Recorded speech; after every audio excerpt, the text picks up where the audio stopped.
यहाँ पर ये भगत सेवा कर रहे हैं। आओ हम इनसे बात करने की एक बार कोशिश करेंगे। और यहाँ पर ये सेवा तो संत रामपाल जी महाराज की शरण में आके आपको कोई लाभ वगैरह भी हुआ है या फिर वैसे ही? बहुत सारे लाभ हुए हैं, बहुत सारे। ईश्वरीय शक्ति ऐसी है कि मेरे फैमिली में हर एक शख्स के साथ मौत से बचाकर जीवन दान देने की ऐसी घटना घटी हैं। अगर मैं 1 बाय 1 बताऊं तो बहुत सारा किस्सा बहुत लंबा हो जाएगा आपके लिए भी, लेकिन आप थोड़ा सा एक एग्जाम्पल बता दीजिए उसी में। जैसे मैंने आपको एक कोट बताई है, ये मेरे परिवार में हर शख्स के साथ मौत से बचा के जीवन दान दिया है, ये काफ़ी है। और अगर मैं इसमें कुछ एज ए एविडेंस या कुछ स्टोरी का कुछ विस्तार या विवरण दूं तो उसके बारे में कह सकते हैं। मेरे फादर हैं, अस्थमा पेशेंट थे, हार्ट पेशेंट भी थे। उनको 3 बार हार्ट अटैक आया था। एक जो हट्टा कट्टा नौजवान आदमी होता है वो भी 2 अटैक को झेल नहीं सकता।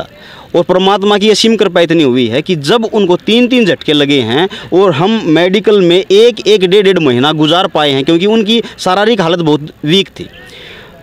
लेकिन ईश्वरीय ताकत इतनी ज़बरदस्त थी। जब हमने मेडिकल से डिस्चार्ज लिया और दर्शनार्थ के लिए गुरुदेव के पास गए तो गुरुदेव ने बिना बताए आशीर्वाद देते हुए कहा कि, जैसे पिताजी का नाम कर्मवीर था, तो बोले कि बेटा आपकी मौत निश्चित थी। बिना बताए कि हम बीमार थे, हम मेडिकल में थे, हम एडमिट थे, लेकिन डिस्चार्ज होकर जब गुरुदेव के पास जाते हैं तो बिना बताए ही गुरुदेव बोलते हैं कि आपकी मौत निश्चित थी और मैंने अपने कोटे से आपको जीवन दान दिया ताकि आप भक्ति कर सको। जितना समय आपको दिया है आप भक्ति में निकालो और भक्ति संपूर्ण करने के बाद परमात्मा आपको सचखंड लेके जाएंगे। इस तरह के परमात्मा ने आशीर्वाद दिया। और परमात्मा की असीम कृपा है कि पिताजी का करीबन 4 साल का ड्यूरेशन टाइम रहा उस बात के बाद, और परमात्मा की दया से भक्ति कर पाए। और उनका अंत जो सांस था वो आश्रम में परमात्मा के दर पे ही और परमात्मा के सुमरण के साथ ही उनके प्राण पूरे हुए थे। ये एक केस हुआ। ऐसे ही मेरी सिस्टर हैं, उसका बच्चा था। ये गवर्नमेंट हॉस्पिटल था, ऐसा भी नहीं कह सकते कि डॉक्टर है कुछ पैसे के चक्कर में कुछ किया होगा, क्योंकि ऐसे केस अक्सर सुने जाते हैं। बिल्कुल। लेकिन गवर्नमेंट हॉस्पिटल था और डॉक्टर ने खूब जिद्दोजहद की बच्चे को इम्प्रूव करने के लिए, लेकिन वो बच्चा इम्प्रूव नहीं हो पाया। करीबन 10 दिन 1 वीक और कुछ अदर डेज भी हुए, करीबन 10 दिन के तक वो हॉस्पिटलाइज रहा। ये है सोनीपत डिस्ट्रिक्ट में खरखोदा, जो PGIMS बोली जाती है, रोहतक का पार्टी है।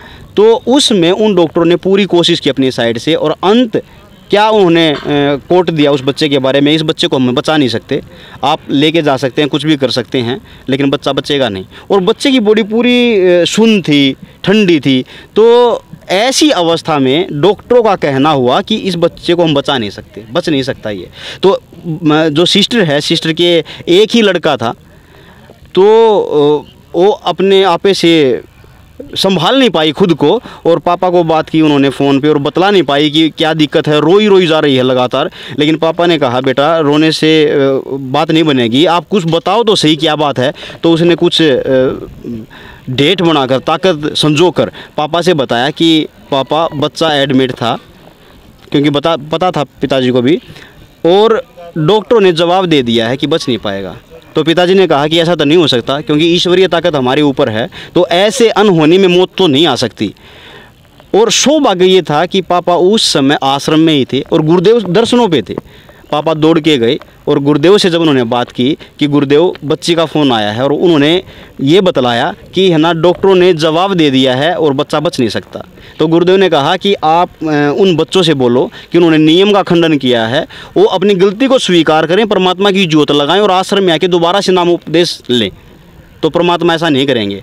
तो ऐसा ही किया। जब आदेश मिला, सिस्टर ने दंडवत प्रणाम किया और दिए हुए आदेश को कबूल किया, गलती को स्वीकार किया। तब तक बच्चे में कंपन शुरू हो चुकी थी, वो रोना शुरू हो गया था, और उस बच्चे को डिस्चार्ज करके डायरेक्ट घर पे ले आए थे। आज वो बच्चा हट्टा कट्टा है, बहुत शरारती भी है। तो आप जैसे कि यहाँ पे सेवा कर रहे हैं, या फिर आप कोई जॉब वगैरह भी करते हैं, या फिर आपने पढ़ाई कहाँ तक की होगी? हाँ, मालिक की दया रही है। जैसे आपको ये लास्ट जो क्वेश्चन था आपका, जो आप बोल रहे थे कि आपके साथ कुछ घटना भी घटी है, ऐसे शख्स जो मौत से बचे हुए हैं बहुत सारे हैं, बहुत सारे केस मेरे खुद के ऊपर भी है। तो मैं पूरा चमत्कार को प्रेफरेंस नहीं दूंगा, क्योंकि ज्ञान इंपॉर्टेंट है, ज्ञान को समझना और उस पर चलना और उपदेश लेना, गुरु बनाना बहुत इंपॉर्टेंट है। तो मैं चमत्कार को तो नहीं कहूँगा, लेकिन क्या है, ईश्वरीय ताकत के अंडर रहते रहते बहुत सारे चमत्कार होते हैं, परमात्मा बहुत ओल जोल से बचाते हैं। ये तो है पिछले क्वेश्चन की बात। जैसे आपने कहा कि एजुकेशनल आपका क्या बैकग्राउंड है, तो उसके बारे में बताऊं। मैं डिप्लोमा करके एज असिस्टेंट इंजीनियर के पद से मैं इस्तीफ़ा देके, रिज़ाइन देके, कुछ सोशल एक्टिविटीज़ के लिए और कुछ अपनी थॉट के लिए समाज में इम्प्लीमेंट करने के लिए रिज़ाइन देके आया हूँ। अक्सर क्या है, मैं बीएड, एमए और साइंस स्टूडेंट रहा हूँ 12th तक, फिर इंजीनियरिंग साइड में गया हूँ, डिप्लोमा पॉलिटेक्स से असिस्टेंट इंजीनियर तक रहा हूँ, और फिर आर्ट स्ट्रीम की स्टडी भी की है मैंने, बीए की है, एमए की है, और साथ में टीचिंग की मेरी इच्छा रहती थी, तो साथ साथ में मैंने बीएड भी की है। एज ए मैं टीचर हूँ प्रोफेशन से, आज मैं टीचिंग करता हूँ। तो परमात्मा की ताकत रही है, एजुकेशन के टच में रहे हैं, और मालिक ने ये चीज़ बख्शी है कि एक चीज़ का आकलन कैसे किया जाए, और मालिक ने तो है ना एक एक चीज़ को विस्तार से खोल के बताया है। ये बड़ा सौभाग्य की बात है, और परमात्मा की दया से ही, परमात्मा ने जब शास्त्र पढ़ाने सिखाए थे तो वहीं से लगन होकर सोचा है कुछ ना कुछ चलता रहना चाहिए एजुकेशन में। आप जैसे कि आप बता रहे हो कि आप इंजीनियर हो और पेशे से अभी टीचर भी हो, और आप रिज़ाइन दे के भी आए हो, तो कहाँ पे रिज़ाइन दिया था आपने? मैं कर्नाटक प्रदेश में था, जो उनकी राजधानी बेंगलोर है, कर्नाटक प्रदेश में बिलारी डिस्ट्रिक्ट में JSW कंपनी है, जिंदल कंपनी। तो वहाँ पे स्टील कंपनी है, वो बहुत बड़ी है।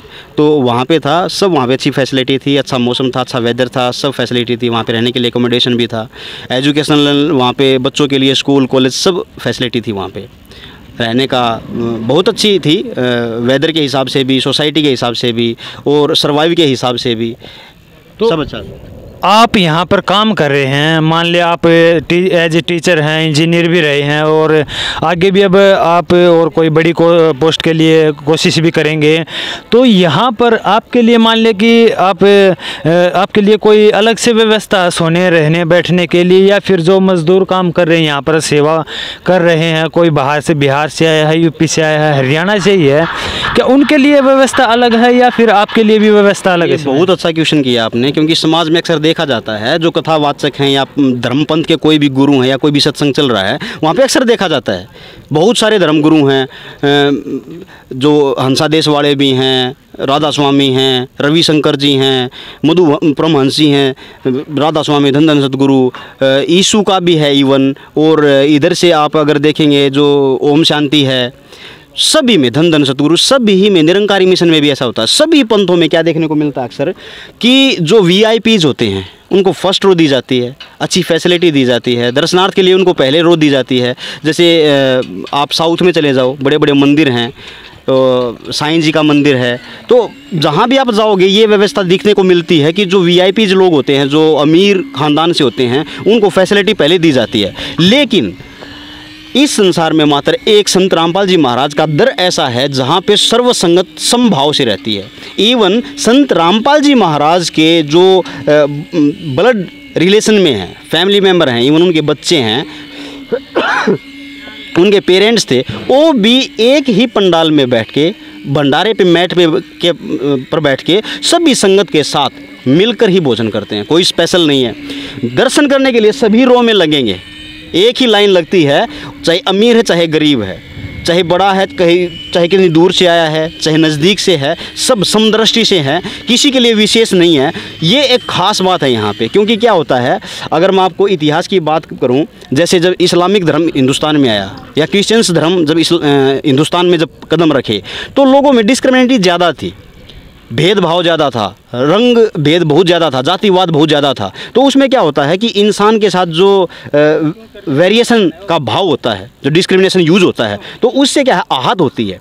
अगर गरीब इंसान है और साथ में अमीर इंसान दर्शनार्थ के लिए पहले जाता है, तो उसके मन में इतनी हीन भावना आती है और वो समाज में बैलेंस नहीं कर पाता। संत रामपाल जी महाराज का दर वो है कि जहाँ पे अमीर गरीब का भेदभाव बिल्कुल ख़त्म होता है, और जात भाद जो जातवाद होता है उसको भी बिल्कुल ख़त्म किया गया है। जो रंग भेद होता है वो भी बिल्कुल ख़त्म किया गया है, यानी कि सर्व इंसान सर्व मानव एक समदृष्टि से देखा जाता है। खाने के तौर पे, बैठने के तौर पे, नहाने के, यहाँ पे जैसे खाने पीने की व्यवस्था है, भंडारे की, सब एक समान दृष्टि से। नहाने की व्यवस्था है बाथरूम में, सबको समदृष्टि से।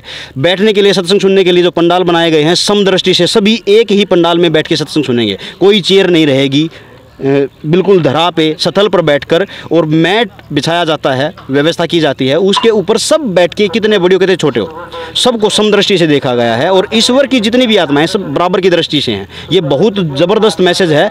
और उन सब धर्म के पाखंडियों पे करारी चोट है जो पैसे के लालच में, बिजनेस को बढ़ाने के चक्कर में एक आत्माओं के बीच में मतभेद करते हैं। ये उन पर करारा प्रहार है। प्लीज़ हमारी वीडियो को लाइक करें, शेयर करें, सब्सक्राइब करना बिल्कुल मत भूलना। Gyan tech advisor press bell icon ज़रूर दबाएं।